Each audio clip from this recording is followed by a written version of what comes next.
नमस्कार दोस्तों, OCN network में आपका स्वागत है। मैं हूं ओमकार चौधरी। कोलकाता से जुड़ गए हैं वरिष्ठ पत्रकार पंकज विश्वास जी। पंकज जी, बहुत जी सर। अभिनंदन, बहुत स्वागत है। सर नमस्कार। पंकज जी, मैं इधर देख रहा हूं बहुत सारी खबरें जिनका कुल मिलाकर के एक ही स्वर है, एक ही मैसेज है कि चाबुक चल रहा है, हथौड़ा चल रहा है और जहां पड़ना चाहिए वहीं पड़ भी रहा है। चारों तरफ से जो इनकी काली कमाई थी, उस पर अब शुवेंदु सरकार ने शिकंजा कस दिया है। जैसे सर आपने बुल जी जी। सर आपने बुलडोजर छोड़ दिया। आज से तो अच्छा, बुलडोजर एक्शन शुरू हो गया है। बुलडोजर शुरू हुआ है? कहाँ से बुलडोजर शुरू हुआ है? सर तिलजौला बोल के एक जगह है। वहाँ पे बहुत सारे इलीगल जो को टैनरी बोलते हैं बंगला में। टैनरी मतलब वो पशुओं का जो वो चमड़ा होता है, चमड़े का वहाँ पे धंधा होता है। तो जितने भी इलीगल टैनरीज हैं सारे को शुभेंदु अधिकारी ने बोला है कि आप खुद से या तो बंद कर दीजिए या तो हमारा बुलडोजर शुरू हो जाएगा। तो कोई तो खुद से बंद करेगा नहीं, ये तो पता ही है सबको। तो आज तिलजौला में बुलडोजर एक्शन शुरू हुआ है और तीन चार एक कारखाना तो पूरी तरीके से ध्वस्त कर दिया गया है और तीन चार और कारखाना को नोटिस दिया गया है कि आप प्लीज बंद कर लीजिए, वरना बुलडोजर एक्शन चलता रहेगा। सर आपको पता ही होगा कि 9 तारीख को योगी जी ने अपना पटका शुभेंदु अधिकारी जी को दिया था। उसके बाद इसका मतलब तो हम लोगों को समझ में आ गया था कि योगी जी ने अपना उत्तराधिकार थमा दिया है शुभेंदु बाबू को। और सिर्फ शुभेंदु बाबू ही नहीं, जितने भी उनके मंत्री हैं सबका बुलडोजर एक्शन चल रहा है। बुलडोजर इन द मीन कि जितने भी गलत काम हो रहे हैं उनको रोकने का कोशिश। जैसा कि फूड डिपार्टमेंट में इतने दिनों तक सरकार जो है वो गेहूं देती थी लोगों को, लेकिन गवर्नमेंट के कुछ चाटुकार लोग गेहूं को आटा बनाकर थमा देते थे आदमी को। ये जो गेहूं से आटा बनाने का जो ये काला काला बाजारी चलता था यहाँ पे, उसको भी अभी जो फूड मिनिस्टर है, food and security minister Ashok Kirtania, उन्होंने भी बोला है कि ये आटा देने का जो ये काला धंधा है इसको बंद जल्दी कर दिया जाएगा। और जो गेहूं है सिर्फ गेहूं मिलेगा लोगों को। यहाँ पर क्या करते थे, सरकार एक अच्छी क्वालिटी के गेहूं लोगों को देने का ऑर्डर था। तो एक गवर्नमेंट ऑर्डर, ज्योतिप्रिय मल्लिक जो गिरफ्तार भी हुए थे उनके समय में एक गवर्नमेंट ऑर्डर बनाया गया था कि लोगों की सुविधा के लिए हम गेहूं को आटा बना कर देंगे। अब अच्छे क्वालिटी का गेहूं जो टीएमसी के जो चाटुकार जो फैक्ट्री, जो गेहूं पिसाने वाला जो फैक्ट्री वगैरह होता था, वहां के ये चाटुकार लोग क्या करते थे, अच्छे क्वालिटी का गेहूं सरकार से ले लेते थे और खराब क्वालिटी का गेहूं को आटा बना के और उसमें भी अलग अलग चीज मिला के वो देते थे लोगों को। कोई कुछ ऐसा भी सुनने में आता था कि अलग अलग चीज में भी उसमें मिलाया जाता था खराब खराब चीज। तो ये भी बंद होगा। और सबसे बड़ा एक खबर है कि या जितने भी म्यूनिसिपलिटी हैं, म्यूनिसिपलिटी का जितना भी पेमेंट है वो पेमेंट रोक दिया गया है। अग्निमित्रा पॉल वो हर पेमेंट को उनका डिपार्टमेंट निरीक्षण करेगा और कोई फॉल्स पेमेंट है या नहीं, ओवर पेमेंट है या नहीं, ये सब चीज देखा जाएगा। जितने भी डिपार्टमेंट है, हर डिपार्टमेंट में सर बुलडोजर एक्शन चल रहा है और हम खुश हैं। अभी सोमवार को ही एक आदेश हुआ था, जितने अवैध टोल नाके हैं वो सब डिस्ट्रिक्ट एडमिनिस्ट्रेशन जो है उनकी पहचान करेगा, उनको बंद करेगा। जो काली कमाई हो रही थी उस पर ये एक और प्रहार था। लेकिन मेरा सवाल इससे थोड़ा सा अलग है पंकज जी। जी क्या जिलों के अधिकारियों को ये पता नहीं था कि उनके जिलों में कहाँ कहाँ अवैध टोल नाके लगे हुए हैं? क्या उनको ये पता नहीं था कि वहां जो वसूली हो रही है वो किसी राजकीय कोष में तो जमा नहीं हो रही है, ये किसी और के पास जा रही है? तो ये सो रहे थे, प्रेशर में थे। अब इन पर भी तो एक्शन होना चाहिए, जिन जिला प्रशासनों ने इसको जारी रहने दिया। सर, जिला प्रशासन ने जारी, इससे ज्यादा इसमें मैं कहूंगा कि यहाँ पुलिस जिम्मेदार है इस चीज के लिए। पुलिस तो बंद कर सकता था, जिला प्रशासन के ऊपर प्रेशर तो रहता ही है, लेकिन पुलिस का तो काम ही है कोई अगर अवैध काम होगा तो उस अवैध काम को बंद करना। लेकिन इसमें पुलिस का भी मिली भगत था, जहां जहां पर भी अवैध टोल थे बरकरार, वहां तो पुलिस को इसका कट मनी जाता था। मुझे पता नहीं कि जिलाधिकारी का जिले मतलब कोई एसडीओ बीडीओ या डीएम किसी को पैसा जाता हो ना हो, लेकिन पुलिस का तो पैसा हर जगह, पुलिस का पैसा वहां से उठता था। वहां के पुलिस इसके लिए जिम्मेदार है, जिलाधिकारी तो जरूर जिम्मेदार होगा। और एक्चुअली ये जितने भी टोल हैं सब टीएमसी के लोग चलाते थे। मैक्सिमम टोल बंद कर दिए गए हैं।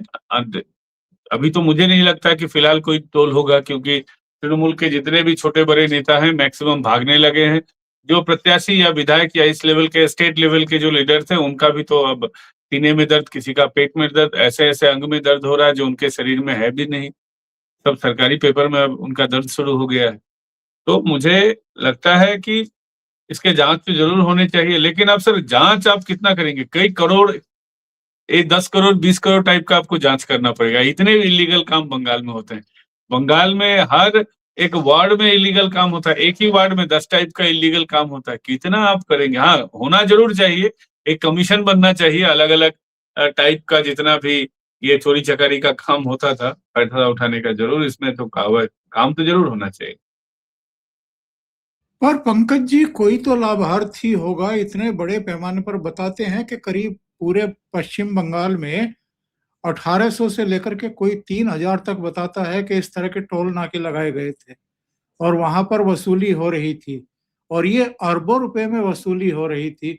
तो किसी की तो जेब में जा रहा होगा, उसकी गर्दन तो दबोची जानी चाहिए ना। सर जितना भी पैसा है, पूरा पैसा अभिषेक बनर्जी के पास उसके दफ्तर कैमैक स्ट्रीट में पहुंचाया जाता था। ये किसी से कुछ छिपा नहीं है, ये पूरा एक सिस्टमेटिक वे में ये पैसा उठाया जाता था। और नीचे से लेके ऊपर तक, जहां मान लीजिए पंचायत है वहां पंचायत के लोग उठाते थे, जहां म्यूनिसिपैलिटी है, कोई शहरी इलाका है वहां शहरी इलाके में, वहां म्यूनिसिपैलिटी में जो कॉर्पोरेटर है उसके लोग उठाते थे। इसका तो कोई टेंडर होता नहीं था, मुंह जबानी इलीगल टेंडर होता था इसका।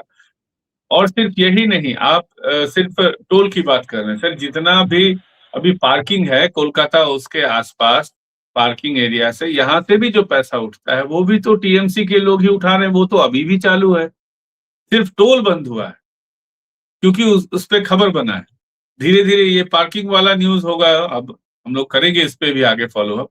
पार्किंग वाला न्यूज जब होगा आप देखिएगा, वहां पार्किंग में भी वहां इसी तरीके का काम चल रहा है, इलीगल पार्किंग पार्किंग हो रहा है। कोई आपको कोई आप किसी से अगर पैसा लेते हैं तो उसको तो रिसीट देना पड़ता है, लेकिन कलकत्ता में मैक्सिमम जगह में पार्किंग में आपको रिसीट नहीं दिया जाता है। हर जगह यहाँ पे ये चोरी चकारी का काम चल रहा है, हर जगह पैसा वसूली का काम चल रहा है। पार्क, अलग अलग पार्क है, पार्क के रखवाली का भी एक कंपनी को दिए जाने का यहाँ पे बात है, लेकिन वहां भी किसी कंपनी को नहीं दिया जाता है, अपने मनमाने ढंग से होता है। हर जगह पैसा उठाया जा रहा है और सब पैसा जाता है डायरेक्ट कालीघाट या मैक्सिट के ऑफिस में। जरूर इस यानी पे कार्रवाई होना चाहिए। 2 नंबर का धंधा पूरे बंगाल में चल रहा था, हर डिपार्टमेंट में चल रहा था, और एक समानांतर अर्थव्यवस्था कायम कर दी गई थी लूट धंधे के लिए। सर अलग अलग डिपार्टमेंट में तो आईपैक के लोग बिठाए गए थे, जो डेटा एंट्री ऑपरेटर था अलग अलग डिपार्टमेंट में जिनको भगाया गया है, सारे लोग आईपैक के लोग थे। बहुत ऐसे भी लोग थे जिनको किसी भी तरीके का कोई ऑफर लेटर नहीं दिया गया है, सिर्फ वो बैठा हुआ है निगरानी के लिए। इस तरीके के भी लोग थे अलग अलग डिपार्टमेंट में, और जो सिर्फ ये ध्यान रखते थे कि कौन सा टेंडर किसको जा रहा है या कौन सा टेंडर किसको जाना चाहिए, उस टेंडर के एवज में या उस काम के एवज में कितने की वसूली होनी चाहिए, और वो वसूली विभागीय मंत्री कितना रखेगा, उस डिपार्टमेंट का सचिव कितना रखेगा, और उनके बॉस के पास यानी अभिषेक बनर्जी के पास वो पैसा कितना जाएगा। ऐसा नहीं है कि ममता बनर्जी को पता नहीं था, ममता बनर्जी को पूरा सिस्टम पता है। ममता बनर्जी तो अभिषेक बनर्जी के थ्रू ही पूरा ये सिस्टम चलवाती थी।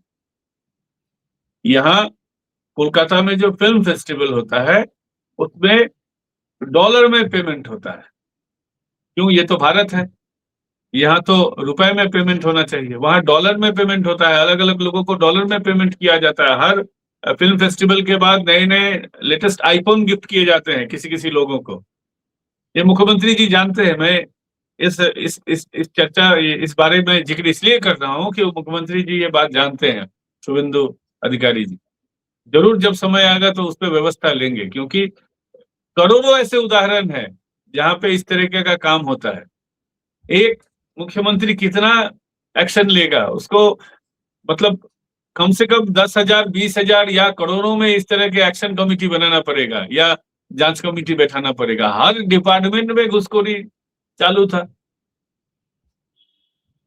जितने भी फेस्टिवल होते हैं बंगाल में, सारे फेस्टिवल्स का कंट्रोल आज भी तृणमूल कांग्रेस के पास है।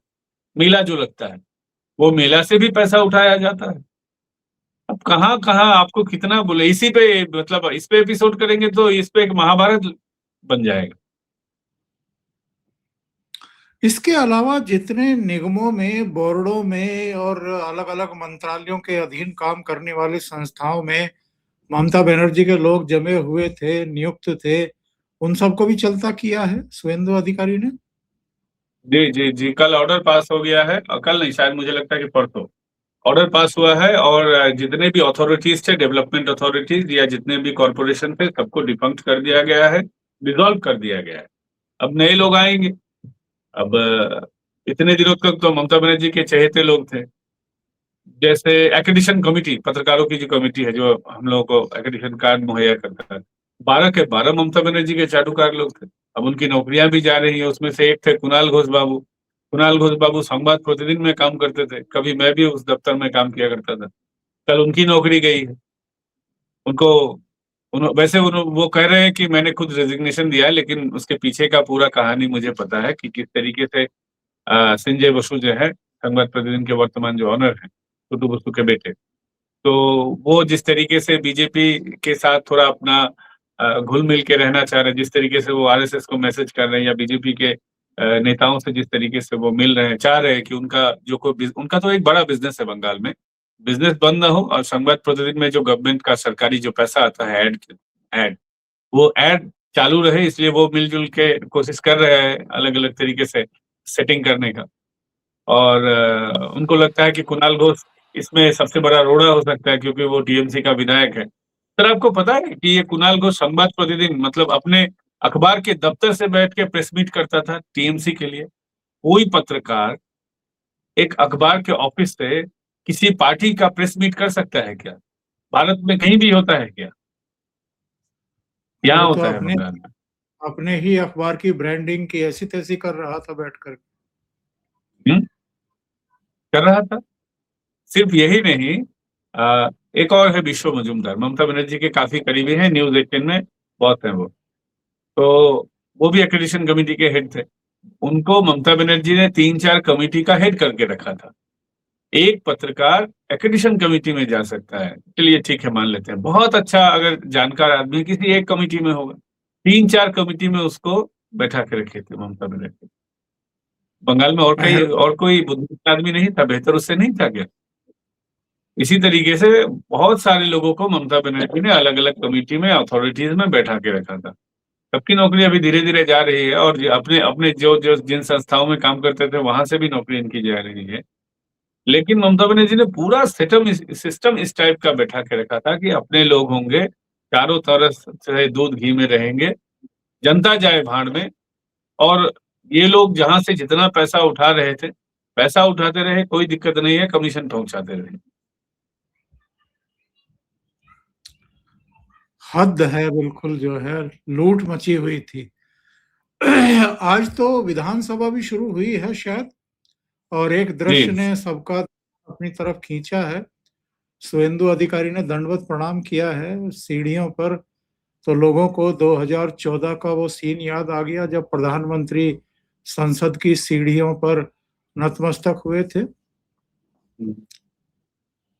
वो तो याद आ ही गया है। उसके बाद कुछ दिनों पहले जिस दिन शपथ ग्रहण समारोह था, उस दिन भी प्रधानमंत्री जी जनता को अभिवादन किए थे। तो सारे लोग नरेंद्र मोदी जी को फॉलो कर रहे हैं, उसी तरीके से काम करने की कोशिश कर रहे हैं। विधायकों का आज शपथ भी हुआ है, आज से विधानसभा चालू हो गया है, और पूरा कैबिनेट भी 2-3 दिनों में पूरा कैबिनेट का काम, एक्सपेंशन का काम हो जाएगा, फिर जनता का काम धीरे-धीरे चालू होगा। लेकिन मुझे लगता है एक बड़ा इश्यू अभी 1-2 साल तक चलेगा। वो है कि जो लोकल बॉडीज़ है, जो जैसे कि म्युनिसिपैलिटी है, पंचायत है, जिला परिषद है, ये सारे सर मतलब डिसफंक्शनल हो रखा है, क्योंकि आधे से ज्यादा लोग तो भाग गए हैं। जो लोग इलाके में भी है वो भी काम नहीं कर रहे हैं। तो जितना भी सर्विस सेक्टर है, लोकल सर्विस, जैसे कि घर घर पानी पहुंचाना, जो कूड़ा करकट है उसको ठिकाने लगाना, तो ये सारा जो म्युनिसिपैलिटी का काम है, टैक्स कलेक्शन, म्युनिसिपैलिटी का जो काम है वो धीरे धीरे ठप हो रहा है और म्युनिसिपैलिटी का पेमेंट भी अभी रुका हुआ है। तो ये एक इशू है जो सरकार को जल्दी सॉर्ट आउट करना पड़ेगा। मुझे लगता है कि इसमें अभी तो चूंकि इलेक्शन होगा नहीं और बीजेपी पार्टी का भी ये स्टैंड है कि चुनाव जो समय पे करवाया जाए, लेकिन जब तक एडमिनिस्ट्रेटर नहीं बैठाएंगे तब तक यहाँ पूरा काम ठप पड़ा रहेगा। मैं ओशियन नेटवर्क के माध्यम से बीजेपी के जो आला कमान है उनको ये मैसेज देना चाहता हूँ कि जितने भी म्युनिसिपैलिटी हैं और जितने भी लोकल बॉडी जितने टाइप के हैं, म्युनिसिपैलिटी है, पंचायत है, जिला परिषद है, जहां भी है, तो सब पे जल्द से जल्द एडमिनिस्ट्रेटर बैठा दिया जाए ताकि काम चलता रहे, वरना फिलहाल काम बंद हो चुका है चारों तरफ। दूसरे जरा ये समझाइए, ये ढाका की सड़कों पर ममता बनर्जी के समर्थन में प्रदर्शन क्यों हो रहे हैं? इससे ये पता नहीं चलता है कि नेक्सस बहुत तगड़ा था दोनों के बीच में। वहां इनके ऐसे हिमायती हैं जो इनके जाने के बाद से छाती कूट रहे हैं। उनको लगता है कि अब तो फेंसिंग भी हो जाएगी, घुसपैठ भी बंद हो जाएगी, जो साजिशें वो रचते थे, इनका काम धंधा सब कुछ बंद होने वाला है। तो ममता उनकी खाला है, खाला आपा सब है, इसीलिए उनका वो अभी रो रहे हैं, अपना जो है सीना पीट रहे हैं। इतने दिनों तक बॉर्डर खुला हुआ था, लाखों की तादाद में घुसपैठिए यहाँ पर आ रहे थे, पैसा कमा रहे थे, फिर जब मन उधर वापस भी चले जा रहे थे, अपना एजेंडा भी चला रहे थे बड़ी अच्छी तरीके से, जो ग्रेटर बांग्लादेश वाला एजेंडा है, वेस्ट बंगाल को पूरा इस्लामाइजेशन का जो उनका एजेंडा है, यहाँ जनसंख्या हिंदू से ज्यादा उनके करने का एजेंडा है, फिर यहाँ उनका जितना टाइप का उनका एजेंडा है, सारा एजेंडा चलाने में ममता बनर्जी उनको सपोर्ट कर रही थी। ममता बनर्जी का स्लोगन भी बांग्लादेशी टाइप स्लोगन था, जय बांग्ला एला होबे, सारा उनका ये बांग्लादेशी टाइप स्लोगन था। तो ममता बनर्जी उनको खुला समर्थन करती थी। तो अब जब ममता बनर्जी नहीं है, उनको दर्द महसूस हो रहा है, उनके भी पेट में मरोड़ आ रहा है, क्योंकि अब तो बॉर्डर सील हो जाएगा 45 दिनों के अंदर में। वो जहां जितना जमीन है बीएसएफ को हस्तांतर करना है, वो 45 दिन में खत्म करने का ऑर्डर शुभेंदु अधिकारी जी मुख्यमंत्री ने दिया है। अब 45 दिन में ये काम हो जाएगा, मान लीजिए और एक आध महीने में या 45 दिन और में, कम से कम 90 दिन के, मैक्सिमम 90 दिन के अंदर में सारा खेल तमाम हो जाएगा। अब ये इशू है कि वो उनके तो खाने के लाले पड़ जाएंगे, क्योंकि जो चीनी है वो लीगल तरीके से जितना जाता था उससे ज्यादा इलीगल तरीके से चीनी वहां इलीगल तरीके से जाता था। सिर्फ चीनी ही नहीं, वहां प्याज इलीगल तरीके से जाता था, मछली इलीगल तरीके से जाता था। वो लोग बोलते हैं ना मछली में हम लोग पूरे सेल्फ सफिशिएंट है, लेकिन असली में ऐसा नहीं है। हमारे यहाँ जिस तरीके से फिशरीज है, नदी और पोखर के मछली से तो पेट भरने लायक अब तो वो रहा नहीं, क्योंकि पॉपुलेशन ज्यादा है दोनों तरफ, वेस्ट बंगाल में भी उधर भी। तो आपको अलग अलग फिशरीज बनाना पड़ेगा, जिसको बंगाल में भेड़ी बोलते हैं, वो लोग घेड़ बोलते हैं। तो फिशरीज जो है यहाँ से यहाँ का फिशरीज का मछली वहां पे तस्करी होके जाता था।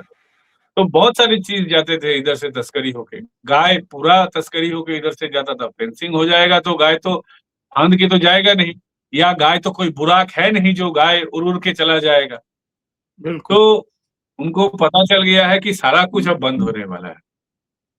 अब लीगल तरीके से जो ले सकते हैं वो लेंगे, वो लीगल तरीके से लेने की उनकी औकात नहीं है, उनके पास उतना पैसा है नहीं, इसलिए वो रो रहे हैं कि उनका एजेंडा भी बंद हो गया है और जो तस्करी वाला मामला था वो भी पूरी तरीके से अब बंद होने की कगार पे, इसलिए बेचारे रो रहे हैं। वो पूरा ममता बनर्जी हार गई है, वो एक सिंबॉलिक है, उनका दुख है। ममता उनकी आपा है, उनकी खाला है, वो सच है, लेकिन जो एक्चुअल इशू है पूरा उनका एजेंडे का बंद होना, या उनका जो तस्करी से जो वो सामान उनको मिलता था सस्ते में, वो उनका दुख ज्यादा है मुझे लगता है। धंधे पे चोट है, पेट पे लात पड़ी है। और एकदम एकदम। ममता ममता बनर्जी और अभिषेक बनर्जी की सिक्योरिटी भी हटा ली गई है, जो आलतू फालतू सिक्योरिटी लिए बैठे थे। एस्कॉर्ट गाड़ी हट गई है इनकी। जी, जी। ममता बनर्जी और अभिषेक बनर्जी को जो एक्स्ट्रा सिक्योरिटी लेयर उनको मिलता था, वो बंद कर दिया गया है। वो एक एक्स सीएम है अभी, जनप्रतिनिधि तो है नहीं, कोई सांसद भी नहीं है, विधायक भी नहीं है। तो एक्स सीएम को जितना सिक्योरिटी मिलना चाहिए, वो उनको मुहैया करवाया जा रहा है। उनके पास तो पचासों वॉकी-टॉकीज़ ममता बनर्जी के घर में रहता था। वो खुद कंट्रोल करती थी पूरा।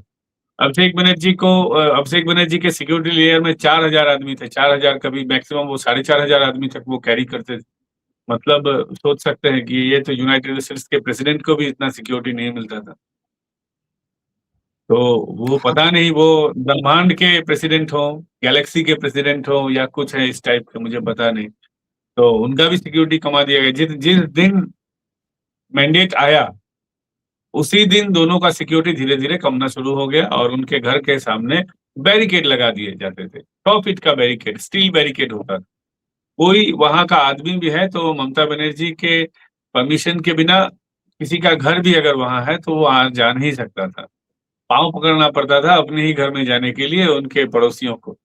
सोचिए, अपने पास में अगर कोई सांसद है, मेरा अगर पड़ोसी है सांसद तो वो हमारे लिए बहुत गर्व की बात है।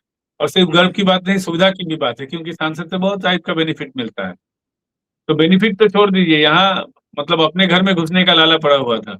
बहुत लोगों ने अपना ज़मीन जो है बेच के चले गए हैं, उनके ममता बनर्जी के भाइयों को, जबरन उनसे बिकवाया गया है। मैं बाइट आप अगर चाहेंगे तो मैं वो बाइट आपको दे सकता हूँ लोगों का। जी तो जी ये जी। अपने पड़ोसियों को भी बहुत तंग किए हैं ये लोग। इनको पूरे जनता का हाय लगा है। ये अभिषेक बनर्जी के घर के अंदर में वो मेटल डिटेक्टर हुआ करता था बहुत बड़ा वाला। कोई भी अगर पार्टी का भी आदमी उनसे अगर मिलने जाता था तो ये बेल्ट उतरवा लेते थे, चश्मा उतरवा लेते थे। इस तरीके से अपने पार्टी के लोगों को भी तौहीन करते थे। अरे कौन सा वो बड़ा आदमी है, मतलब किस चीज को वो छुपाना चाहता है एक्चुअली। वो सब तो बंद और हो गया है और मुझे लगता है कि 1 सप्ताह के अंदर में इलाज होने का जो प्रक्रिया है, वो भी शुरू हो जाएगा। शुभेंदु अधिकारी ने संकेत दिए हैं कि वो नंदीग्राम सीट छोड़ेंगे। तो नंदीग्राम सीट ममता में छोड़ सकते हैं, क्योंकि 2 सीट क्या तो रख नहीं पाएँगे। हाँ, जी सर, बोलिए। हाँ, हाँ। क्या ममता लड़ सकती है नंदीग्राम से या नहीं लड़ेगी, या शुभेंदु अधिकारी लड़ने के बारे में सोच सकते हैं, क्योंकि किसी को तो नेता प्रतिपक्ष बनना है ना, विधान मंडल दल के का नेतृत्व करना है विधानसभा में। जी। वो तो मुझे लगता है कि उन्होंने तो वो ठीक भी कर दिया है। देखिए ममता बनर्जी अब वापस आने के कैपेसिटी में तो है नहीं। वो है, मुझे लगता है कि शोभेंद्र चटर्जी जो हैं, वो नेता प्रतिपक्ष बनेंगे। तो आसार उसी तरीके के हैं। लेकिन ममता बनर्जी के लिए अब चीफ सेट कुछ वेस्ट बंगाल में कहीं नहीं बचा है।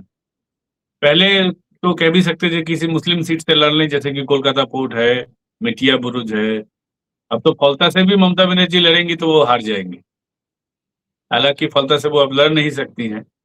तो नंदीग्राम से अगर वो लड़ेंगी तो गारंटी मैं दे देता हूँ इस बार 20,000, मतलब अब ये मार्जिन बढ़ेगा। शुभेंदु अधिकारी जी पिछली बार 1956 से जीते थे, इस बार 10,000 से जीते हैं। और बाई इलेक्शन जो है, बाई इलेक्शन का मिजाज वेस्ट बंगाल में कुछ अलग तरीके से होता है, ये सर आपको भी पता है।